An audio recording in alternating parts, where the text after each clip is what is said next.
ಅಂದ್ರೆ ಭಗವದ್ಗೀತೆ ಮನುವಾದಿಗೂ ಏನು ಸಂಬಂಧ ಅಂತ ಹೇಳಿ ಸರ್ ಅಂದ್ರೆ ನಾನು ಅದನ್ನೇ ಹೇಳ್ತಾ ಇರೋದು.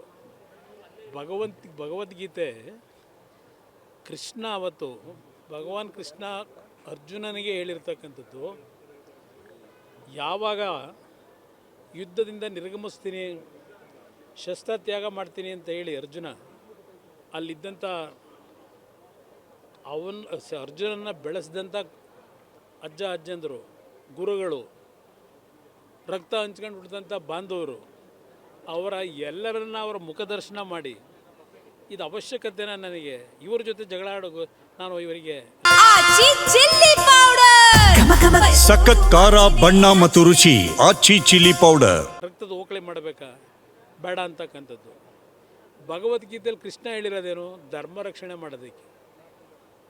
ಮನೋವಾದಿ ಕನ್ವರ್ಟ್ ಮಾಡಿ ಅಂತ ಭಗವದ್ಗೀತೆಯಲ್ಲಿ ಹೇಳಿಲ್ಲ.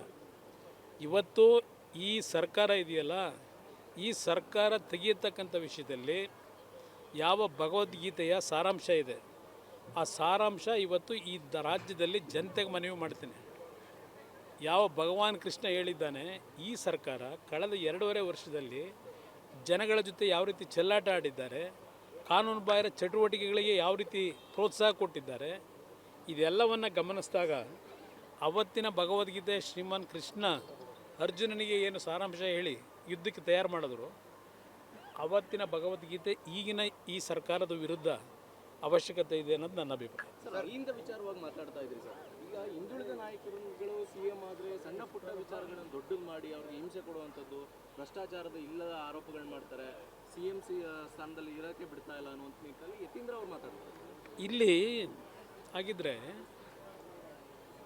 ಈ ರಾಜ್ಯದಲ್ಲಿ ಇವ್ರ ತಂದೆ ಬಂದಂಥ ಹಿನ್ನೆಲೆ ಏನು? ಈ ಮಟ್ಟಿಗೆ ಬರಬೇಕಾದ್ರೆ ಯಾವ್ಯಾವ ರೀತಿಯ ಬೆಳವಣಿಗೆಯಿಂದ ಬಂದರು, ಇವ್ರಿಗೆ ಯಾವ ತೊಂದರೆ ಕೊಟ್ಟರು, ಯಾರಿಂದ ತೊಂದರೆ ಆಯಿತು ಇವರಿಗೆ, ಅದನ್ನು ಹೇಳ್ಬೇಕಲ್ಲ. ಪಾಪ ಮೊನ್ನೆ ಬಂದಿದ್ದಾರೆ, ಇತಿಹಾಸ ಗೊತ್ತಿಲ್ಲ ಅವರಿಗೆಲ್ಲ ಉತ್ತರ ಕೊಡೋಕ್ಕಾಗತ್ತಾ? ಬನ್ನಿ.